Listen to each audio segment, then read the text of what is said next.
तीन दामाद की सास पार्ट 2।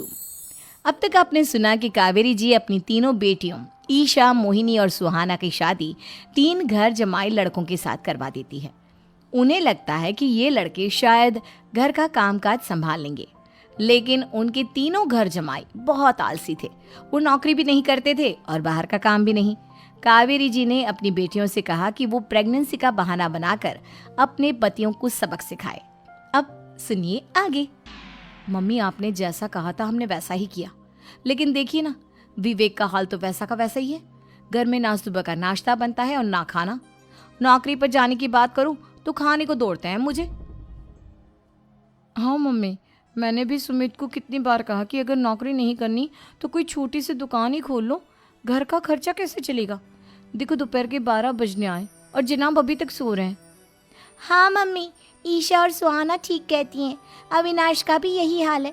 जब मैंने अपनी प्रेगनेंसी के बारे में कहा तो मुझसे कहने लगा, अरे दूसरी लड़कियां तो 9-9 महीने तक नौकरी करती है, बस डिलीवरी के टाइम छुट्टी लेती है।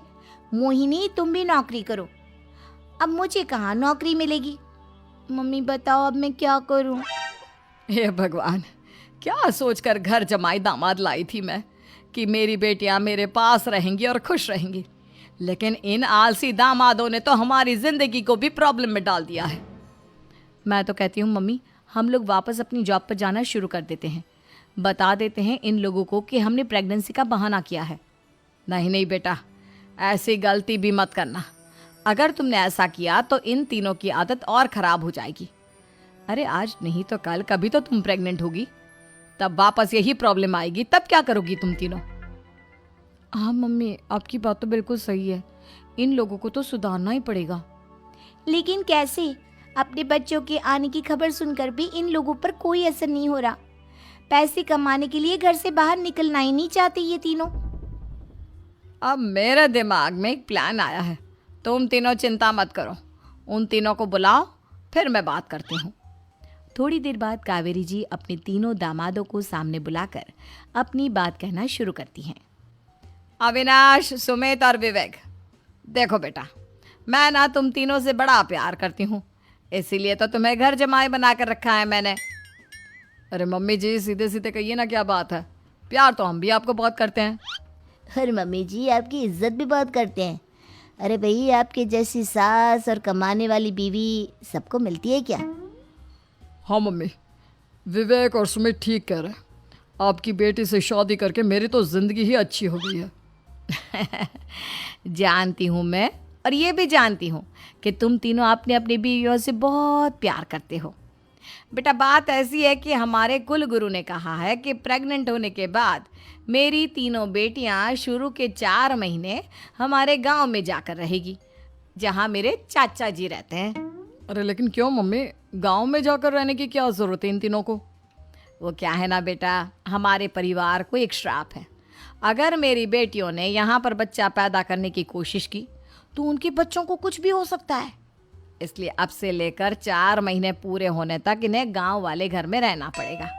हाँ, तो इसमें प्रॉब्लम क्या है मम्मी जी? हम भी वहाँ जाकर रहेंगे, पिकनिक मनाएंगे। अरे भाई, बीवी जहाँ हम भी वहाँ। हाँ यार, आइडिया तो बहुत अच्छा है। शहर की ज़िंदगी में रह रहकर परेशान हो चुके हैं, अब कुछ दिन गांव में बिताएंगे। तुम लोग समझने की कोशिश क्यों नहीं करते?